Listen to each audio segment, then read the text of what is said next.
This is Ultra Blue Energy coming at you. Now I'm pretty sure once in your life, you've been to a wondrous place like Chuck E. Cheese's. You got arcade games, prizes, undeniable pizza, and most of all, the stars of the show, Chuck E. Cheese and Company. This place was considered a young child's wonderland. Back in 1987, kids thought the same thing in the popular location, Freddy Fazbear's Pizza. Everything was all dandy until one incident where children were victimized and an innocent man lost a chunk of his brain. How did this happen? Where did everything start to go to hockey stick in a handbasket? Who has committed this atrocity? Well, Detective Blue is about to answer the question of all your problems. Let's get this thing going. The Bite of 87, the most infamous incident in Five Nights at Freddy's history, and amongst the most mysterious. For those of you that don't know about this event, back in 1987, allegedly a day shift security guard got bit in the cranium by a rapid animatronic. The Bite of 87 was a big topic of discussion ever since the first game, sparking many theories about how it happened and who did it. Later games would give clues and hints on what exactly happened that fateful day, but theorizers barely got anything out of them, so everything was still speculation. It's gonna end up being the same case for this blue guy right here. I doubt I'll get that much out of this because the Bite of 87 is a vague event. What I'm gonna do is specifically talk about what happened that week and presumptively who caused that bite.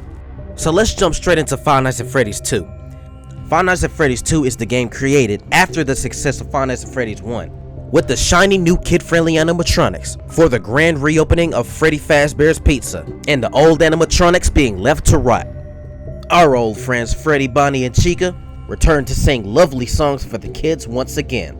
They can get balloons from their balloon vendor, their take apart and put together attraction Foxy, and over at the prize corner, they meet the puppet, who gives gifts and watches over the children. Looks pretty harmless. Easy job for the night guard, assuming that there aren't any killer robots or anything. As you are told by the guy on the phone, the animatronics roam throughout the night in a free roam mode, but with some downsides. The toy animatronics don't have a proper night mode and won't function right if they encounter an adult. Because of this design flaw, the protagonist has to use the mask in order to trick them, though this isn't guaranteed to work on all of them. As the nights go by, the old animatronics thought to be decommissioned started to roam the place as well. The mangled robot known as the Mangle is also on the prowl, and the puppet grows angrier. There are even sightings of a golden bear and shadow monsters. That's already all the possible suspects alone. The toys, Balloon Boy, Mangle, the puppet, all the Wizards, Golden Freddy, and the Shadows. Before I go talking about who did what though, I want to talk a little bit more about the events prior. See, in this game, the Bite of 87 is not mentioned, nor is it implied that the incident happened yet, but there were some warning signs that it was about to happen, even though it wasn't shown in game. The key is the phone guy. If you paid attention to the phone guy's conversations at all, you would know that the start of night 3 is where things begin to go downhill. This night, the phone guy says something about strange things happening involving the location, but dismissed it as a rumor since the day shift security guard reported nothing out of the ordinary. Things would get worse as night 4 comes about. The phone guy states that an investigation is going on and the place will end up closing. He also mentions that the animatronics have been tampered with and are acting aggressively.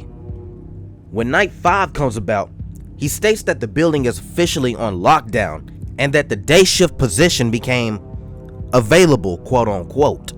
He considered contacting the original restaurant owner with no confidence of actually reaching him. The situation is getting serious. Night 6 is where things reach the point of no return. The phone guy, who is surprised you're even there in the first place, reports to you that a spare yellow suit you haven't seen before was stolen, and it seems to have really pissed off the animatronics. After this night, it is said that you'll switch over to the day shift, with specific instructions of staying close to the animatronics. Now, out of this information, You can only conclude that after these nights, the bite itself happened, but it still isn't clear on which animatronic did it. So it's time to go fishing. We got Toy Freddy, Toy Bonnie, Toy Chica, the Mangle, Balloon Boy, the Puppet, Withered Foxy, Withered Bonnie, Withered Chica, Withered Freddy, Golden Freddy, and the Shadows. Let's get on with it. Now let's first talk about the animatronic I know can't bite worth a shit, let alone harm an adult. Balloon Boy isn't built to do anything but be a balloon vendor. He doesn't have the mouth to bite, or the tools to do any serious damage, or any violent tendencies whatsoever. Like seriously, what is this little shit gonna do? Bludgeon you with balloons? And before you mention his Five Nights at Freddy's 3 counterpart, that's a ghost, so that's a completely different story. BB out. Now let's talk about the Shadows. The Shadows, on a surface level, is mysterious, but as I was thinking about both Shadow Freddy and Shadow Bonnie, their real purpose becomes clearer. Like, why does it explicitly have to be a bear and a bunny rabbit? It literally could have been any other animal. This tells me that the purpose of the Shadows is to foreshadow the existence of Fredbear and the Old Spring Bonnie. I feel like this is like the Phantom animatronics from the Fazbear's Frights location, but this time it's Shadows. Due to the anomalous nature of these characters, it's unlikely that they did the bite. So yeah, they're ruled out, but this revelation on my part was interesting. Golden Freddy. Now it's really hard to comprehend Golden Freddy's nature. Every game he's in depicts him as an entity or an illusion of some type. Supernatural, if you will. Throughout the whole game, Golden Freddy only appears on night 6. The reason why this may be is because the golden suit mentioned in night 6 angered Golden Freddy. Now I can make the assumption that since Golden Freddy appears on night 6, it is possible that he caused that bite, but saying this is a stretch, since Golden Freddy is indescribable in nature. I'll rule him out here. Next, the Puppet. While the Puppet himself is in fact a dangerous entity, we're focusing on a bite here. The Puppet has the same problem as BB, with the lack of chompers to chomp in the first place. Though there is a probability that he could have manipulated the animatronics, but I'm just throwing that out there as a possibility. Puppet out. Withered Bonnie. This rabbit has no upper face to bite at all. Probably cause I knocked it the fuck out for standing at my left door. Jokes aside, this guy is clearly unable to bite anything at all. Same thing for Withered Chica, who has a full jaw, but not a functioning one. Both Withered Bonnie and Chica out. Now that's the easy part over with. It comes down to the rest of the animatronics now, who has actual mouths to bite with. The remaining withered animatronics are Freddy and Foxy. The physical evidence I have is both of their jump scares. Withered Freddy bites down rapidly when he kills the security guard, and Withered Foxy leaps straight for your head in his jump scare. Freddy doesn't have any solid evidence other than his biting animation though. The biting animation is to just mirror the Freddy jump scare in the first game. The case is stronger with Foxy than Freddy. Foxy is the most reoccurring threat in the entire game, like he's hellbent to get you. This alone could make Foxy himself a prime suspect. If it wasn't for this one fact, all the old animatronics aren't allowed to roam during the day, even if the building was on lockdown. So that's all the old animatronics out. Now it comes down to all the toy animatronics. One of them has to have done it, because the newspaper after you complete night 6 informs that the toy animatronics were completely scrapped. Any one of them could have done it. Out of all of them, Toy Bonnie is the least likely to do it. Toy Bonnie has no evidence whatsoever that he caused the bite. Toy Bonnie was always just there, and had nothing going for himself. Best thing I could get out of Bonnie is this jump scare, but even then, I'm not even given that much information. All he does is slam his face against you like a cartoon character. No bite animation whatsoever, just a stupid looking grin and then boom, you're dead. Damn near the same case goes for Toy Freddy. His case is at least stronger than Bonnie's, though by a small margin. He has better teeth, and his poses are more of an indicator that he could have done it. But this just isn't enough credible evidence. Both Toy Freddy and Bonnie are out. Now it's time for the final two suspects. The next two are more likely to have caused the bite than any other animatronic mentioned. I can only choose one culprit, unless there was some shit going on, but this ain't that kind of video. You know Toy Chica all too well. I know you do. I know I do, and I wish I didn't. Basically, I had to search this bitch on Google to get some pictures for y'all. Y'all need to go outside and touch photosynthesis. That stuff aside, Toy Chica's case is interesting. Lately, it's been heavily speculated that she caused the bite of 87 because of how she operates in this game, plus extra evidence from another game. Toy Chica is known synonymously for not having her beak with her when she's active. Nobody knows the actual reason she does this, and far be it from me to know either. That part of her literally just disappears into non-existence. I doubt she can bite in her endo state, but she still could have used that beak to do some serious damage. However, let's talk about Chica in Ultimate Custom Night. This game is Toy Chica at her most sinister. The game has her as a... and she has many voice lines really capturing her sinister nature. However, there is one line that stands out. Where's my beak?